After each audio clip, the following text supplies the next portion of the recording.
이번에는 중요한 이슈를 새로 고침하겠습니다. WS 리프레시 신광섭 MBN 골드 매니저 나왔습니다. 안녕하세요. 네, 안녕하세요. 신선입니다. 네. 네.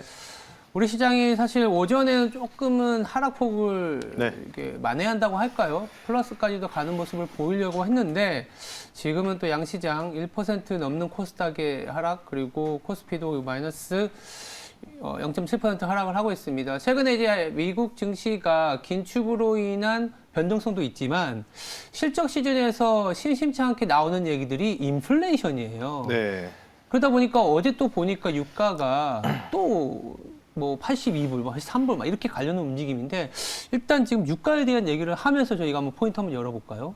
결국 이제 비용 문제가 발생을 할 수밖에 없다. 네. 이게 이제 그 기업들의 실적에 대한 부분들이 컨센서스가 대폭 하향 조치될 수밖에 없다. 그렇죠. 그에 대한 힌트가 바로 이틀 전에서 JP 모건 체이스의 컨퍼런스에서 밝혔었습니다. 맞아요. 여기서 다이먼 CEO 이분이 컨퍼런스 하면서 실적 역대급 나왔거든요. 역대급 나오면서 그때 JP 모건 체이스가 제 기억으로는 마이너스 6점 몇 프로 정도 빠졌던 걸로 기억하는데 이때 이제 급락이 나왔던 요인이 올해는 좀 뭔가 영업이익이라든지 뭐 이런 부분들을 좀 봤을 때 조금은 힘들 수도 있다. 올해는 지금 장사 다 했다. 뭐 이런 식으로 좀 얘기를 했던 부분인데 이유는 임금 상승 관련된 부분부터 얘기를 하면서 비용 증가 문제가 많이 있었습니다. 네. 그러니까 지금 인플레이션 관련된 부분들이 좀 첨예가 되고 있고요. 연준에서는 그런 인플레이션 너무 간과했던 원인 때문에 사실 누구라도 작년 8월, 9월 달 정도에는 유가 상승, 그러니까 유가가 결국 모든 인플레를 다 원인으로 좀 만들 수 있는 원자재 중에 1등이라고 좀 보시면 되는데 네. 그에 대한 부분들이 이게 뭔가 좋은 인플레이션 분위기로 가야 되는데 수요가 이제 증가를 하면서 점진적으로 근데 수요는 그렇게 늘어나지 않으면서 뭔가 점진적으로 좀 꺾이면서 원자재 가격이 올라간다. 지금 뭐 배터리 쪽에서는 리튬이라든지 코발트 가격도 계속 고공행진 중이거든요. 그러니까 그런 부분을 봤을 때 기업들 입장에서 실적을 내려면 최대의 이런 마진을 많이 남겨 먹어야 되지 않습니까? 기본적으로. 그렇죠. 근데 그게 어렵다. 근데 거기에서 미국에서 보여줬죠. JP 모건 체이스라든지 뭐 골드만삭스도 뭐 여러 가지 소송도 있겠지만은 대형 상업 은행이 이익이 안 나온다고 얘기한 게 거의 별로 없거든요. 웬만하면 좋게 얘기를 하지. 그러니까 그런 부분 때문에 시장에서 지금 미국도 충격을 계속해서 보이고 있고 그리고 10년물 국채 금리도 계속해서 올라가고 있다. 이렇게 좀 간단하게 말씀을 드려보겠습니다. 알겠습니다. 일단 시장이 일단 변동성을 보이는 이유 중에 하나가 긴축일 테고 긴축을 빠르게 가져가는 게 사실 이제 인플레이션 그리고 항구적인 기대 인플레이션을 조금 초기에 막고자 함이 있기 때문에 포인트를 유가로 한번 잡아봤습니다. 네, 투자 싱스팩을 담당했던 강성화 아나운서 합류했습니다. 안녕하세요. 네, 도전 안녕하십니까? 네. 유가가 참 시청자분들께서 유가 이벤트 한 번 더 하자라는 얘기도 있어요. 유가가 워낙 네. 잘 안 빠지니까. 두 분 괜찮으시겠어요? 저희도 한번 이제 네. 왕자 자리를 한번 탈환할 수 있지 않을까. 힘드실 것 같습니다. 아, 그런가요? 네. 저희가 제작진하고 한번 상의해보고 네. 유가 이벤트 한번 더 준비해 보도록 하겠습니다. 네. 이렇게 이제 유가 이벤트까지 생각을 해야 되는 부분들이 뭐냐면은 최근에 이제 국내 증시가 대내외 악재에 너무 많이 노출이 돼 있어요. 그렇죠. 좋게 보면 야, 이 정도 악재가 노출됐으면 소위 말하는 선반영 아니야 이런 얘기도 하겠지만 일단 뭐라고 할까요? 아직은 이 악재를 뛰어넘을 만한 모멘텀이 딱히 안 보인다는 게 조금 더 시장에서의 우려이지 않겠냐. 일단 배경부터 한번 짚고 넘어가야 될 것 같아요. 뭐 앞서 말씀드렸던 이제 유가 상승보다 촉발되는 인플레이션 관련된 부분이라고 네. 좀 보시면 좋을 것 같고요.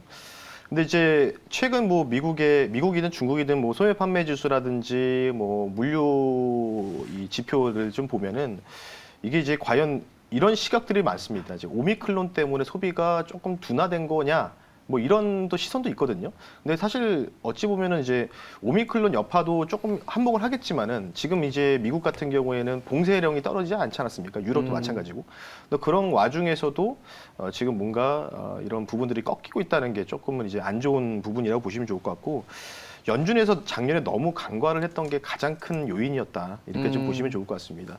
저도 이제 궁금했던 게 이제 인플레가 이거를 좀 좋은 인플레는 이제 천천히 뭔가 이제 물가 상승 천천히 나오면 수요 증가하면서 이제 가는 게 가장 좋은 그림이고 그러면 이제 좋은 인플레라는 거는 어찌 보면 리플레이션이라고도 이제 불리지 않습니까? 그렇죠. 그런 부분들을 이제 여러 사람들이 모두가 다 잘 살 수 있는 이런 부분들이 결국은 다 포진될 수밖에 없는데 이거를 너무 간과했고 그리고 자꾸 문을 잠갔어요. 연준 입장에서는 뭔가 자산 같은 것도 이제 뭔가 매입하려는 부분도 없었고 더 이상. 근데 지금 이제 보니까 QT라고 해서 자산 매입 관련된 부분이 나오지 않습니까? 예. 근데 그게 이제 여러분들 쉽게 좀 더 말씀을 드리면 좀 헷갈리신 분도 있어서 QT 관련된 부분들은요 이전에 사놨던 물량들에 대해서 채권 물량들에 대해서 그러니까 추가적으로 이거를 뭔가를 이제 정리하는 그런 게 아니고 쉽게 얘기해서 만기물을 연장을 안 하고 그냥 그거를 이제 끝내버린다는 뜻이거든요. 근데 그렇다는 얘기 자체가 그리고 지난번에도 이제 JP모건에서는 뭐라고 했냐면 하반기 때부터 월 120조 원 정도의 규모로 6개월이나 1년 정도 지속될 수 있다. 이 QT 자체. 그러니까 지금 테이퍼링은 이미 잊혀진 이슈예요. 그리고 금리 인상도 이슈인데 지금 최근에 논란이 되고 있는 부분이 뭐냐면 금리 인상에 대한 규모가 조금 더 세게 이루어질 수도 있다. 3월 달에는. 그러니까 쉽게 얘기해서 25bp가 아니고 50bp까지도 인상될 가능성들도 지금 월가에서도 계속 나오고 있거든요. 네. 그러니까 계속 확률적으로 높아지고 있기 때문에 일단 우리가 좀 봤을 때는 3월 달에 금리 인상은 우리가 기정사실로 우리가 좀 받아들여야 될 입장이고 그에 대한 부분들이 지금 지수의 영향을 지금 이미 선반영했습니다. 근데 여기다가 추가적으로 어제 월가에서도 55bp 이렇게 좀 이제 또 인상폭을 좀 높인다. 이런 얘기가 좀 나왔기 때문에 그런 부분에 의해서 10년물 국채금리도 올라가고 뭐 전반적인 그런 부분 때문에 시장이 좀 어지럽게 흘러가고 있다 이렇게 좀 말씀드리고 싶고 뭐 에너지는 뭐 기본적인 거겠죠 당연히 뭐 에너지에 대한 비용들 결국 모든 공장을 돌아가기 위해서는 뭐 배도 마찬가지고 선박도 비행기도 결국은 유가가 기준 그리고 유가 석탄 이 화석 에너지가 기준점이 되기 때문에 이 기준점들에 대한 가격들이 계속해서 신고가가 나오면은 이건 당연히 결코 기업들 우리나라뿐만 아니라 전반적인 글로벌 기업들한테 실적이 당연히 둔화될 수밖에 없는 요인이다. 그에 대한 부분들이 지금 시장 하락에 반영되고 있다. 이렇게 좀 해석을 해드리고 싶습니다. 일단 유가라는 부분이 이제 촉발한 게 사실 인플레가 또 수요 기반이 아니라 비용 기반이다 보니까 기업들 그렇죠. 입장에서는 뭐 수요가 좋아서 올리는 뭐 가격 인상이 아니라 네. 마진을 남기기 위해서 어쩔 수 없이 올리는 그러다 보면 또 뭐 수요가 또 둔화돼 버리는 그런 악순환 과정에서의 주가의 변동성이라고 보고 있는 상황인데 굉장히 조금은 어떻게 보면 이제 3월이라는 건 알고 있지만 3월에 금리 인상이라는 불확실성이 거쳐야 된다는 또 기간이 있기 때문에 네. 조금은 어려운 구간일 수도 있는데요. 이럴 땐 대응 전략 어떻게 짧게 얘기 가능할까요? 사실 이제 가장 안타까운 게 미국이 올라갈 때 우리는 덜 가고 미국이 빠질 때는 또 같이 빠지고. 빠지고. 그러니까 이게 사실은 국내 투자자분들께서 굉장히 고민도 많고 예. 굉장히 조금 마음이 안 좋으실 수밖에 없는데 그러니까 적당하게 좀 따라갔으면 좋겠는데 그러니까 미국 빠지면 같이 빠지는 건 괜찮아요. 근데 올라갈 때 같이 좀 올라가는 모습이 좀 보여지잖아요. 근데 그런 분위기가 조금 안 나니까 좀 답답하시는데 그런 요인은 뭐 아시다시피 계속해서 이어져 있는 뭐 다음 주면은 이제 FOMC 끝나면 바로 27일 날 LG 엔솔 관련된 부분들 상장 맞아요. 나오고 맞아요. 또 다음 달에도 뭐 있냐 현대 엔지니어링도 있어요. 네. 그러니까 뭐 지금 계속 뭐 거의 한 250조 규모까지 지금 나와 있더라고요. 그러니까 이전에 시장이 우리가 꺾였을 때 타이밍을 생각해 보자는 거예요. 언제였냐면 그쵸 지난번에도 저희 그 또 정보 교류하는 이 노란 톡방에서도 우리 앵커님이 얘기해 주지 않습니까? 카카오페이 관련된 부분들. 카카오 분할 성장 관련된 부분들을 또 인해서 좀 수급이 교란이 발생하면서 뱅크부터 페이까지 그게 상장되고 나서부터 사실 이 시총이 좀 어느 정도 몇 조 날라갔다 뭐 이런 얘기도 좀 들리고 있지 않습니까? 예. 근데 그런 부분들이 없지 않아 있고 지금 그때보다 더 큰 대여가 상장을 하고 그 다음 달에도 또 있죠. 현대 엔지니어링도 있고 그 다음에 또 보면 또 SK 온도 있을 거고 네. 뭐 그렇죠. 여러 가지가 많기 때문에 수급 교란 요인 때문에 사실 디커플링이 발생했다고 보시면 좋은데 너무 안 좋은 얘기를 말씀드렸으니까 조금은 좀 긍정적으로 우리가 바라볼 수 있는 시선. 일단은 제가 판단했을 땐 미국 기준으로 말씀드릴게요. 미국 기준 같은 기준. 경우는 나스닥이 지금 뭐 이전에 단기 저점을 깼습니다. 아, 어제 네. 깼고요. 지금 딱 200일 이동 평균선에 딱 멈췄거든요. 네. 여기서 무조건 반등 나와줘야 돼요. 반등 나와줘야지만 나스닥 같은 경우에는 신고가는 못 나오더라도 그나마 좀 경직 분위기로 박스권을 좀 갈 수 있거든요. 네. 박스권으로 가장 버티는 게 제일 좋죠. 근데 중요한 건 여기서 돌파할 수 있는 요인이 만약에 지금 바이든 대통령께서 이분이 지금 약간 레임덕에 걸렸다 이런 얘기도 많이 나오지 않습니까? 지지율 떨어지고 있고. 그래서 지금 BBB 법안, 그러니까 지금 BBB 법안 관련된 부분들이 조금은 이제 슬슬 얘기가 나오지 않을까. 좀 강력하게 추진하려는. 왜냐하면 증시가 좀 많이 떨어지면 당연히 지금 미국에서도 미국의 개인 투자분도 굉장히 많거든요. 네. 그럼 맞아요. 당연히 타격을 받으니까 지지율이 많이 떨어질 수밖에 없다.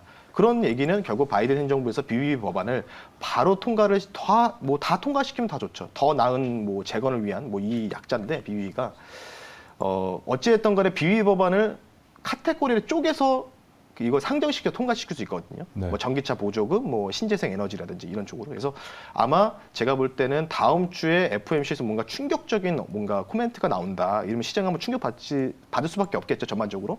그러면 아마 바이든 정부에서는 BBB 법안을 좀 빠르게, 그러니까 조맨친 의원이 지금 계속 앞서서 반대하고 있으니까 이 분을 좀 뭔가 설득시켜가지고 좀 돌파구를 마련하지 않을까 이렇게 생각이 들어서 지금 뭔가 기정사실화는 어쩔 수가 없습니다. 성장주 관련된 밸류는. 근데 여기를 통과하기 위한 기준은 제가 볼 때는 무조건 미국에서 BBB 법안이 빠르게 뭔가 뉴스가 나와야지만 요거를 돌파를 할 수 있다. 이렇게 좀 말씀 한번 드려보겠습니다.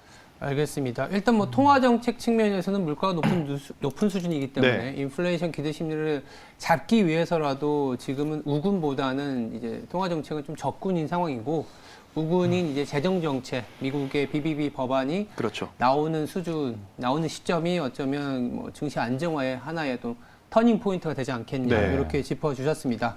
세로 고침 첫 번째는 이렇게 좀 정리를 하고요. 두 번째로 넘어가도록 하겠습니다. 네. 전일 저녁에 굉장한 빅딜이었죠. 이게 사실 이제 S소핀이라고 하는데 MS 마소죠. 마이크로소프트가 네. 잘 아시는 뭐 남자분들 게임 좋아하시는 분들은 잘 아시는 기업이잖아요. 네, 맞습니다. EA 뭐 블리자드 뭐 이렇게도 얘기하는데 그럼으로써 오늘 우리나라 증시에서도 상대적으로 그동안 좀 많이 급락을 했었던 영향도 있었지만 게임주들이 좀 반전을 모색하는 모습이 나오고 있습니다. 요걸로 인해서 우리나라 게임주들도 조금은 반등의 어떤 실마리를 잡아가는 것일까요? 네, 일단은 그나마 사실은 조금 훈풍은 좀 들어왔다. 그나마. 그러니까요. 너무 없었잖아요. 그런 부분들이 없었기 그렇죠. 때문에 말랐었기 때문에 그래서 지금 뭐 블리자드, 액티비전 블리자드 관련주 뭐 예를 들어서 스타크래프트 아실 겁니다. 리마스터 버전 관련된 총판 사업을 담당했었던 손오공이라는 기업이 상한가에 안착하는 모습 나왔고요. 맞아요. 뭐 성호전자, 마찬가지로 그러게요. 급등 나왔었고요. 네. 전반적으로 뭐 앱코라는 기업, 요거 이제 마이크로소프트랑 부품 회사거든요. 네. 이것도 상한가 들어가고. 그러니까 참 재밌죠 지금. 근데 어쨌든 이제 그런 부분들이 조금 게임주가 여기서 반전을 좀 모색할 수 있을지는 조금 미지수다라고 좀 말씀드리고 싶어요. 이유가 뭐냐면 저는 계속 기준점을 말씀드렸습니다. 게임주 말씀드릴 때. 게임주가 올라가기 위해서는요. 지금 이제 결국은 이 마이크로소프트가 워낙 여러분 뉴스 많이 접하셔서 아시겠지만 메타버스 관련된 부분들이라든지 앱박스 관련된 부분의 컨텐츠 확대. 그러니까 블리자드가 사실 충성 고객들이 굉장히 많거든요. 충성 그쵸. 고객들이 와우라든지 스타크래프트, 콜 오브 듀티, 뭐 FPS 게임도 마찬가지로 여러 가지가 있기 때문에 이 충성 고객들 확보해서 메타버스 향해 이런 부분들에 대해서 조금 뭔가 신규 사업을 진출하겠다. 그러면서 지금 어깨 3위까지 올라갔다는 얘기도 좀 들리고 있는데 네. 이게 지금 이제 손오공이라든지 뭐 이런 종목들 올라가는 거는 사실 단기적인 뭔가, 그러니까 시장이 뭔가 안 좋으니까 시총이 작은 이런 종목들로 다시 또 테마가 형성되면서 이쪽으로 수급이 몰리기 때문에 혹시나 뭔가 추격 매수하는 거는 주의하시는데 자, 지금부터 여러분들이 잘 들으셔야 됩니다. 지금 게임주들이 지금 대부분 뭐였습니까? 뭐 넥슨 GT, 위메이드, 컴투스 홀딩스, 뭐 네오에이지 홀딩스, 뭐 여러 가지가 있지 않습니까? 네. 이 게임이 정통 게임주는 이제는 아니잖아요. P2E 게임이지 않습니까? 드래그 코인을 환산해서 뭔가 이제 돈을 버는 게임. 위믹스 코인도 있었죠. 위메이드에서. 자, 근데 중요한 거는 제가 계속 말씀드려요.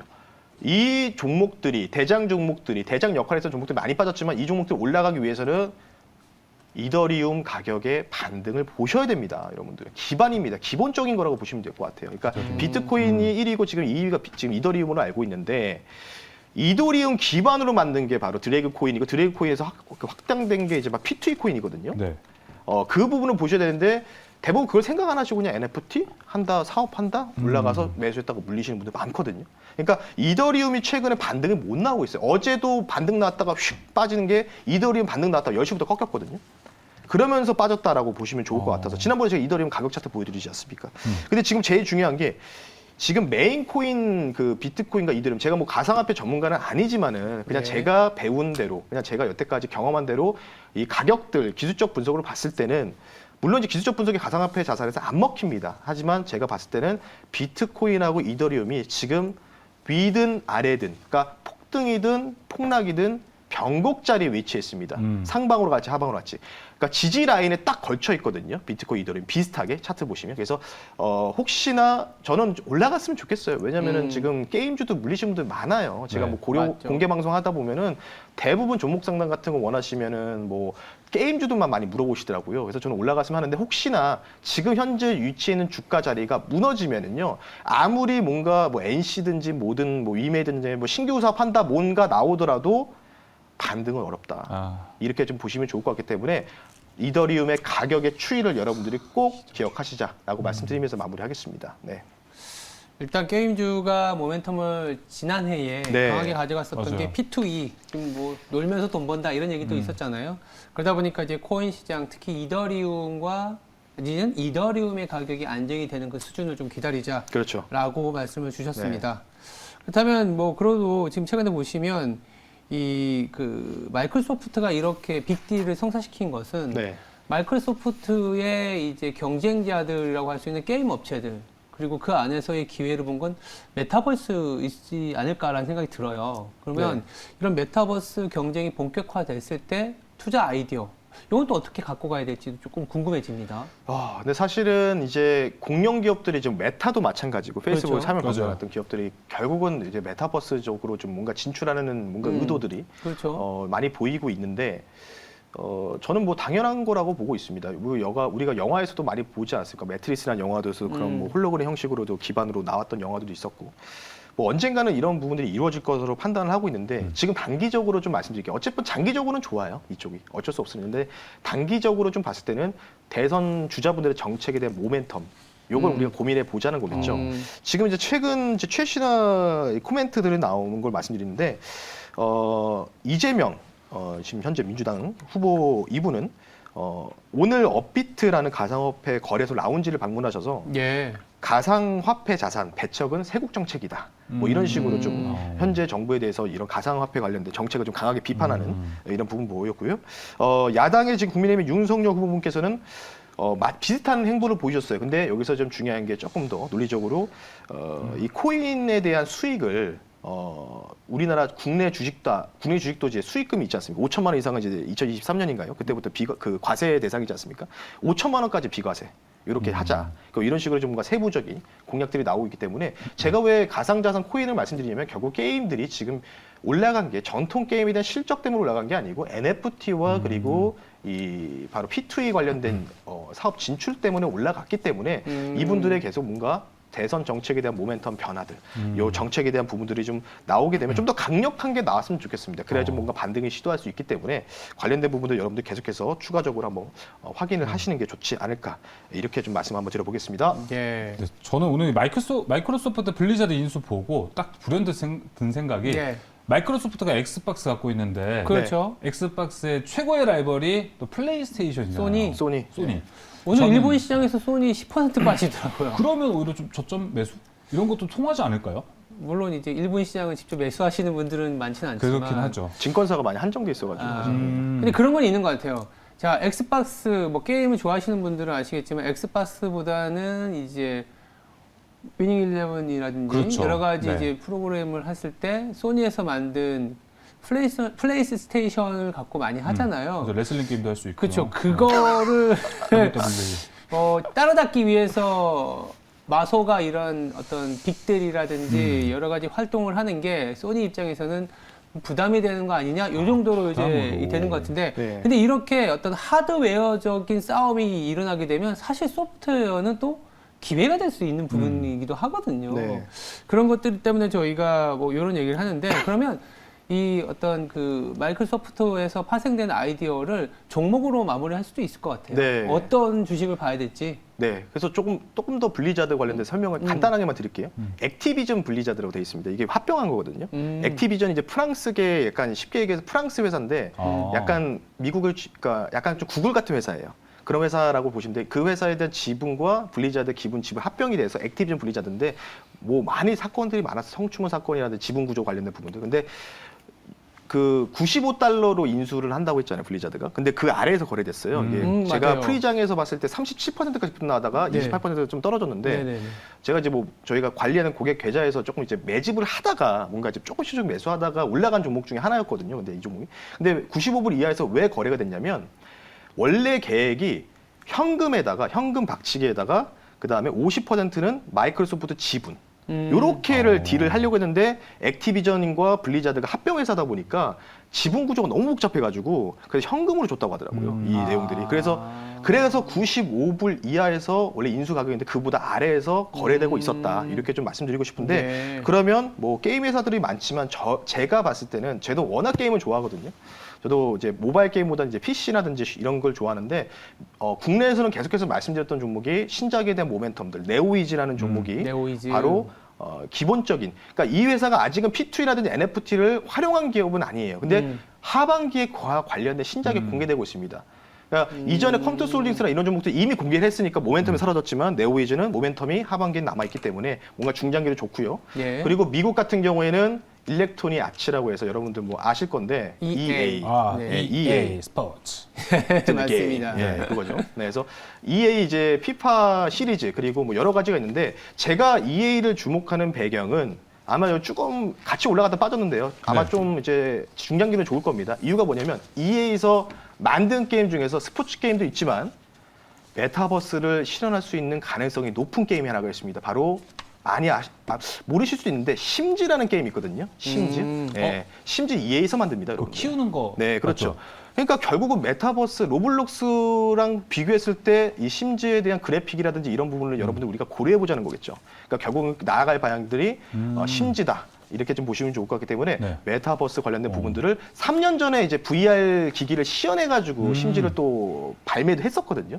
그래서 관련된 부분들이 맞아요. 좀 좋아 보이지 않나 중장기적으로 이런 회사가 정말 찐이 되지 않을까 싶기 때문에 메타버스 게임 쪽은 제가 볼 때 이제부터는 EA다. 이렇게 좀 말씀드리면서 마무리하겠습니다. 맞아요. 피파도 이 축구 게임은 두 개가 있잖아요. 그렇죠. 네. 위닝 11하고 피파가 있는데 제가 알기로 한 5년 전부터 피파가 위닝을 아예 이제 제압하고 왕자의 네, 위치에 맞아요. 올라와 네. 있는 걸로 나와 있는데 그리고 피파가 또 EA에 있다 보니까 여러 가지 좀 친근하면서 또 가능성이 있는 좀 기업으로 보입니다. 알겠습니다. 자, 이어서 신건선 매니저 또 이제 PT 봐야 될 것 같은데 저 어제 갖고 왔던 MBT 있잖아요. 네. MBT가 떨어지다가 오늘 또 이 모멘텀이 있어서 그런지 확 오르더라고요. 네. 어떻게 대응을 해야 될까요? 제가 어제 분명히 말씀드렸는데 일정 있다고 말씀드려요. 이제부터 이벤트 드라이븐 전략이 필요할 수밖에 없고요. 게임주 공략할 바에는 NFT 관련된 부분들을 직접적으로 영위할 수 있는 기업. 화면 보면서 간단하게 리뷰 좀 도와드리겠습니다. 네. 오늘 장중에 8% 가깝게 급등 나오고 있습니다. 어제 시장 빠졌을 때 제가 이 종목을 한 플러스 1, 2% 정도에서 말씀드리고 그리고 나서 조금 시장 빠졌거든요. 빠졌다가 지금 이렇게 멋지게 들어올리고 있거든요. 그러니까 조금 더 올라가면 이제 1차 목표가 달성하지 않습니까? 이제 그래서 이렇게 돌리는 패턴이 중요하다. 이렇게 좀 말씀드리고 싶기 때문에 아직 목표가까지 홀딩 전략 남아있고 내일 모레까지 공청회랑 NFT 서울 2022 개최 소식 수혜 기대된다라고 오. 말씀드리고 싶기 때문에 이 종목은 금요일 정도에는 한 번 더 리뷰를 하면서 여기서 정리할지 안 할지를 말씀 한번 드려보겠습니다. 알겠습니다. 그럼 오늘 PT 종목까지 한 번에 또 받아보겠습니다. 네, 오늘 마찬가지로 당연히 저는 이제부터 메타버스 이쪽만 조금 집중하겠다. 근데 오. 정말로 이제 옥석고리를 잘 하셔야 될 것 같아요. 무조건 게임 이것만 아닙니다. 예. 그러니까 그렇게 보시면 될 것 같고 세 번째 가지고 나온 종목입니다. 이거 매도했다가 익절하고 매도했다가 계속 세 번째 갖고 나와 두 번 정도 수익 챙겼거든요. 네. 종목명 말씀드릴게요. 원격 의료 메타버스. 아. JAK라는 종목을 8,510원에 다시 한번 편입할 수 있도록 하겠습니다. 오늘의 신광섭의 PT 종목 JAK라는 종목 네. 말씀드리고요. 네. 지난번에 제가 두 번 정도 가져가 수익 실현 했거든요. 의료 인공지능 전문 사업 영위하고 있고 1월 아니라 2월 초 안으로 메타버스 원격 의료 플랫폼 공개 예정이기 때문에 관련된 부분도 여러분들이 수혜가 기대된다 말씀드리고 싶고 최근에 대선에 어떤 그 윤 후보분께서 국군 쪽에다가 원격 진료 서비스를 확대하겠다라는 또 공약도 내세운 만큼 관련된 수혜가 저는 기대된다. 이렇게 좀 말씀을 좀 드리고 싶기 때문에 추가적인 설명들을 제가 뭐 공방에서도 많이 말씀드렸으니까 생략을 하고 바로 가격 전략 말씀드리겠습니다. 네. 자, 가격 전략은요. 목표 가격은 9,900원 선, 10,000원 좀 근처 이전에 정고점 연역까지 한번 볼 수 있도록 하겠고요. 예. 손절 가격은 타이트하게 잡겠습니다. 7,890원 선 말씀드릴 테니까 이 종목 다시 한번 올라갈지 이 정도 남았기 때문에 관심 있게 여러분들 지켜보시면 좋겠습니다. 네, 신광섭 매니저님. 오늘 뭐 채팅방 보니까 블리자드 얘기가 많은데 뭔가 무료 방송에서 아주 좋은 정보가 오고 가는 것 같습니다. 네, 무료 방송에서 이제 미국 주식 관련돼서 블리자드라는 종목을 2주 전부터 많이 말씀을 드렸고 공유를 해드렸고요. 예. 오늘 좀 멋지게 올라갔고 관련된 부분에서 이제 EA 관련된 부분에 왜 추가적인 모멘트를 뭐가 있는지 궁금하시면은 장 끝나고 3시 40분에 유튜브 신광섭 또는 엠뱅고드 신광섭이라 검색하시면 공개 방송 참여 가능하시니까요. 관련된 사항 듣고 싶으시면 많은 참여 부탁드리겠습니다. 알겠습니다. 지금까지 WS 리프레시였습니다. 두 분 내일 뵙겠습니다. 감사합니다. 네, 수고하셨습니다.